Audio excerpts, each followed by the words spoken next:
پاکستان میں آنے والے حالیہ سیلاب نے مجھے یہ یاد دلایا کہ کس طرح آج سے تقریباً 7 سال پہلے میں اور میری فیملی بھی ایک سیلاب میں پھنسے تھے، اور کس طرح اس طرح کی آسمانی آفات بہت کچھ آپ کے مائنڈ میں چینج کرتی ہیں، پورا ماحول بدل کے رکھ دیتی ہیں۔ تو لیجیے میں آپ کو اپنا واقعہ سناتا ہوں، اور اس سے پھر جو ہم نے FMBP کا فارمولہ بنایا تو وہ کتنا ایفیکٹولی اس وقت پوری دنیا میں استعمال ہو رہا ہے وہ بھی بتاتا ہوں۔ تو 7 سال پہلے ہم سیالکوٹ موو ہوئے تھے کراچی سے۔ ہمارا مقصد یہ تھا کہ یہ جو ہم learn and earn ELE develop کر رہے ہیں 6-7-8 کی ڈیجیٹل ایجوکیشن، اس کے لیے ایک لیب سکول ہو جہاں پہ اس کو ٹیسٹ کیا جا سکے، کیونکہ یہ پاکستان میں ہم پہلی دفعہ ڈیجیٹل سکولنگ بنا رہے تھے 6-7-8 کے لیے۔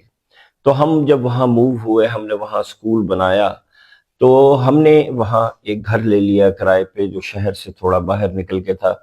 آس پاس بڑی مشکل سے 10-15 گھر ہوں گے، اور پھر 7 سال پہلے ایک بہت بڑا سیلابی ریلا آیا۔ ہمارا گھر بالکل پیچھے سے نالا ہمارے گھر کی دیوار سے بالکل ایسے گزرتا تھا، پھر ایک بہت بڑا باغیچہ تھا ہمارا جس میں ہم نے سبزیاں اگائی ہوئی تھیں اور درخت لگے ہوئے تھے، اور پھر ہمارا گھر تھا، اور پھر فرنٹ کا یارڈ تھا۔ تو اس دن 3 دن تک بارش ہوتی رہی، نالا بکھر گیا، اور پھر پانی پیچھے سے اوپر چڑھنا شروع ہوا۔ ہم سارے دن سے بارش بھی دیکھ رہے تھے، اور کھڑکی سے دور ایسے دیوار کو اور پھر دیوار کے پیچھے نالے کو دیکھ رہے تھے کہ پتہ نہیں یہ کب گرتی ہے۔ اور پھر تقریباً 1:45 دوپہر کو، جبکہ اندھیرا تو ایسا تھا جیسے لگ رہا ہو کہ شام کے 6 بجے ہیں، اتنی بارش بارش اور بارش، وہ دیوار گر گئی۔ اچھا، یہاں میں آپ کو ایک بات بتاتا چلوں کہ چونکہ ہم ایک اوپن ایریا میں رہتے تھے، تو وہاں پہ حفاظت کے لیے ہم نے کتا پالا، اور ہمیں نہیں پتا تھا کہ کیسا کتا پالنا چاہیے، تو ہم نے ایک رشین پوڈل پال لیا۔ تو وہ تو ایک مذاق تھا۔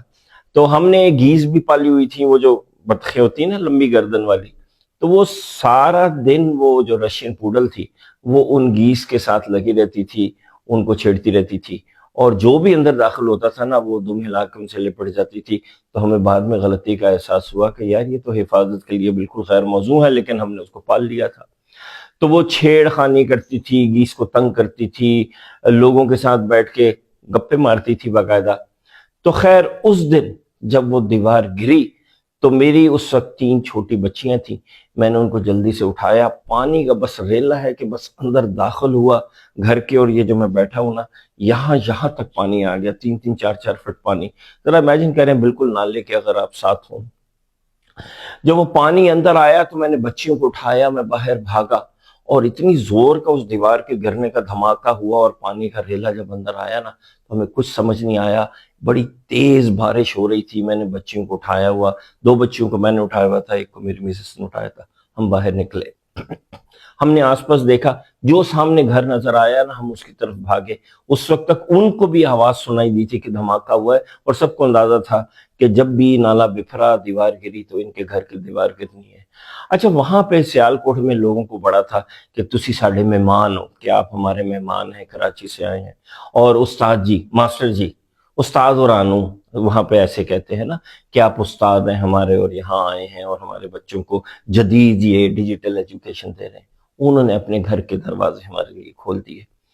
اگلے 5 دن تک ہم واپس گھر جانے کے قابل نہیں تھے، اور وہاں لوگوں نے ہمیں ایسا احساس دلایا جیسے ہم ان کی لڑکی کے سسرال والے ہیں، یعنی اس سے بہتر میں مثال دے نہیں سکتا۔ ہمارے کھانے پینے کا خیال رکھا، ہمارے سارے کپڑے بھیگ گئے تھے، سب کچھ ہمارا ضائع ہو گیا تھا اس دن۔ انہوں نے اپنے کپڑے دے دیے، کھانا دے دیے، اور وہاں کے لوگوں نے ہمارا اتنا خیال رکھا کہ بس انتہا ہے۔ لیکن ایک بڑے مزے کی بات یہ ہے، جب ہم ان کے گھروں میں چلے گئے، وہ بس دیوار گری اور ہم گھر میں چلے گئے، تو مجھے احساس ہوا کہ بطخیں تو جو تھیں گھر میں تھیں، باقی تو سب ڈوب گیا، بطخوں کا کیا بنا؟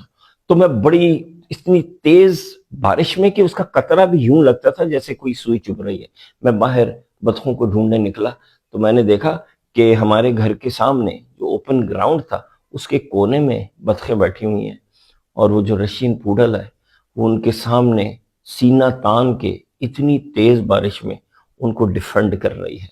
دیکھیے گیس کو فرق نہیں پڑتا، وہ اتنے پانی کی عادی ہے، لیکن اس چھوٹی سی پڈل کا اس دن ایسے سینہ تان کے ان بطخوں کا حفاظت کرنا اور پھر لوگوں کا ہمارا اتنا خیال کرنا، اس نے پھر اس دن میرے مائنڈ کو حرکت دی، اور اگلے تقریباً 5 سال لگا کے میں نے FMBP کا فارمولا ڈیولپ کیا، جو کہ پھر پوری دنیا میں متعارف ہوا۔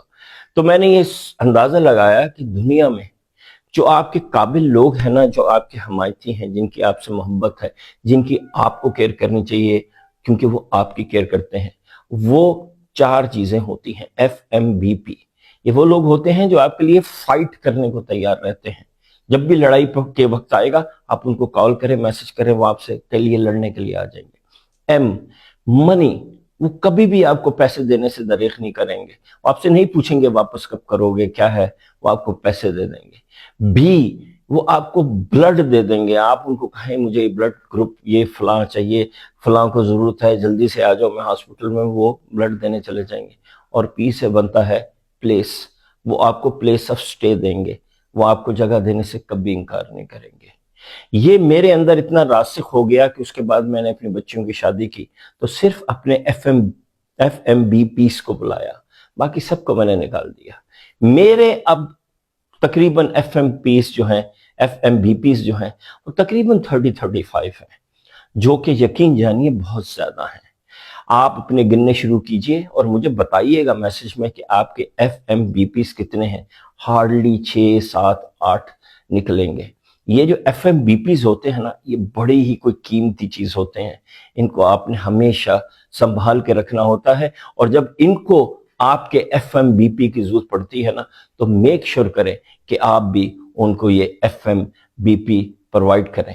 یہ میں نے ورکشاپس اس کی ڈیولپ کی، دنیا میں یہ ورکشاپس کرائیں، لوگ مجھے میسیجز کرتے ہیں، مجھے بتاتے ہیں کہ اس سے ان کی دنیا بہت آسان ہو گئی ہے۔ جو کراؤڈ پلیزنگ تھی، جو وہ لوگوں کو خوش کرنے کی کوشش کرتے تھے، وہ سارا مسئلہ ختم ہو گیا ہے، زندگی سکون میں ہے۔ FMBP